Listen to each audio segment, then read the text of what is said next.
Distinguished dignitaries, my name is SFHA and I represent the Samoa Family Health Association, a leading non-governmental organization that promotes sexual and reproductive health and rights and delivers family planning and reproductive health and information services in Samoa. Although recommendations from Mexico were made during the first and second cycles, the serious issues of lack of education for adolescents and concerns of violence against women and girls persist today. Samoa has a young population. An estimated 38% of our population is below the age of 15. Samoa's 48,000 plus young people, especially those who are unmarried, do not receive sufficient information and education on SFHA.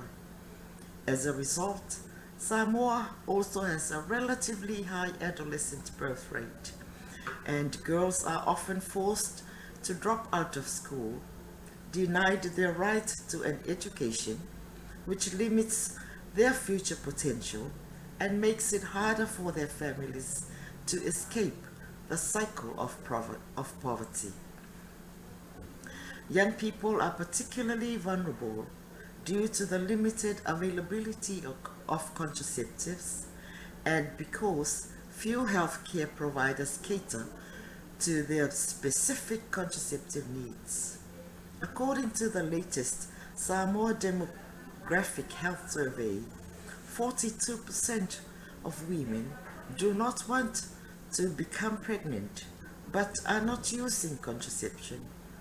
Only 16.6% of women or their partners are currently using at least one contraceptive method of any type, and only 29.4% of the demand for family planning is satisfied with modern methods of contraception. Sexual and gender-based violence is extremely high in Samoa.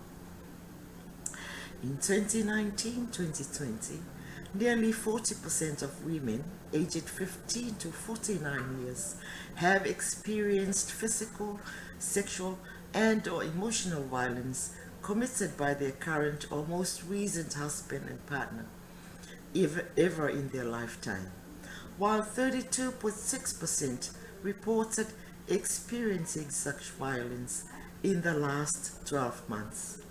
In Samoa, 7.4% of girls are subject to child marriage before the age of 18.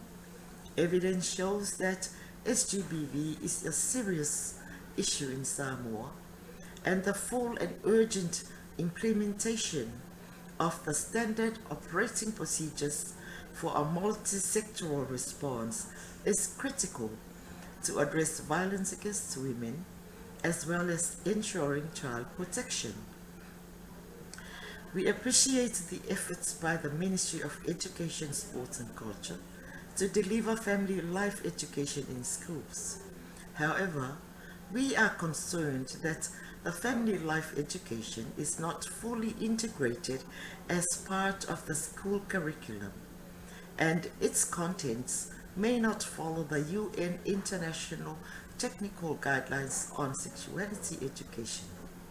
Comprehensive sexuality education, which is both inclusive and non-stigmatizing and promotes gender equality and the rights of young people, can help young people delay the onset of sexual activity, reduce the number of sexual partners, and increase condom and contraceptive use, and can protect young people from HIV and STIs by improving attitudes related to SRH.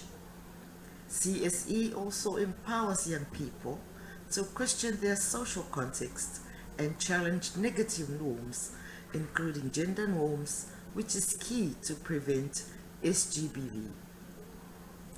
We urge you to recommend that Samoa revise the existing family life education curriculum to align with the UN International Technical Guidelines on Sexuality Education as part of mandatory primary and secondary school curriculums and for out of school, including ongoing training for facilitators and a monitoring and evaluation framework to measure the effectiveness of these programs.